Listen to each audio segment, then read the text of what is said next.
আমি বিচারপতির পদ থেকে মঙ্গলবার পদত্যাগ করব, 1 নম্বর। দ্বিতীয় হচ্ছে, আগামীকাল বিচারপতি হিসেবে আমার শেষ দিন।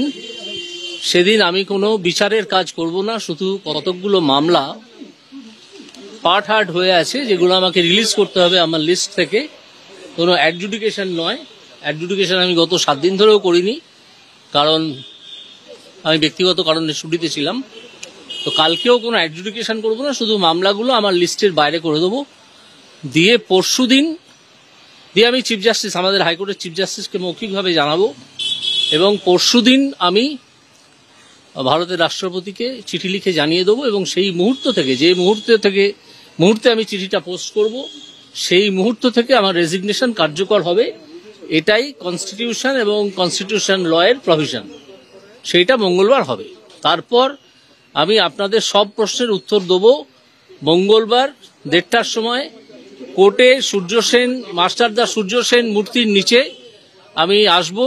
আপনাদের সব প্রশ্নের উত্তর সেদিন দেবো। মাস্টারদার যে ফাঁসির অর্ডার হয়েছিল, সেই ফাঁসির অর্ডার সই করেছিলেন একসময় হাইকোর্টের জজ, তিনি ব্রিটিশ ছিলেন, ক্ষুদিরামেরও তাই ওই দুটো মূর্তি যে হাইকোর্ট যে ভুল করেছিল, একটা স্বাধীনতা সংগ্রামীকে এইভাবে ফাঁসি দেওয়ার উচিত হয়নি।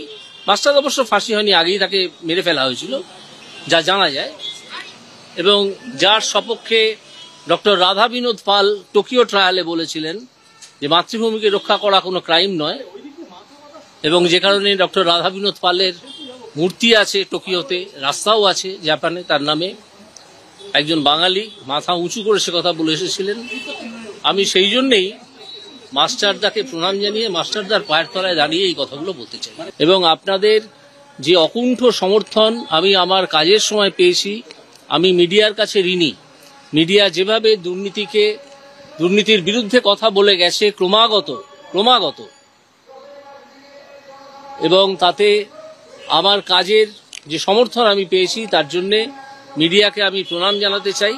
এবং মিডিয়াকে আমি আমার বন্ধু বলে মনে করি, এবং মিডিয়ার কাছ থেকে কোনো কিছুই আমি লুকিয়ে রাখবো না। শুধু আমাকে 2 দিন সময় দিন, সোমবারের পর মঙ্গলবার 1:30টার সময়। 7 তারিখে কিছু আমি এইটুকু মন্তব্য করতে পারি, কুণাল বাবুর সঙ্গে আমার চেম্বারে বসে, হাইকোর্টের চেম্বারে বসে দীর্ঘক্ষণ বিভিন্ন বিষয় নিয়ে, রাজনীতি নিয়ে নয়, বিভিন্ন সাহিত্য সংস্কৃতি নিয়ে আলোচনা হয়েছে। আমার মানুষটিকে ভালো লেগেছে।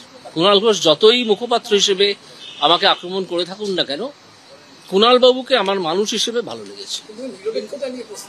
সেটা যা খুশি তাই বলতে পারেন, সময় হিসেবে, রাজনীতিবিদ হিসেবে উনি তো বহুদিন রাজনীতি করেছেন, এমপি ছিলেন, সেটা বলতে পারেন। কিন্তু আমি কথা বলে যতটুকু বুঝেছি, কুণাল ঘোষকে আমার ভালো লেগেছে।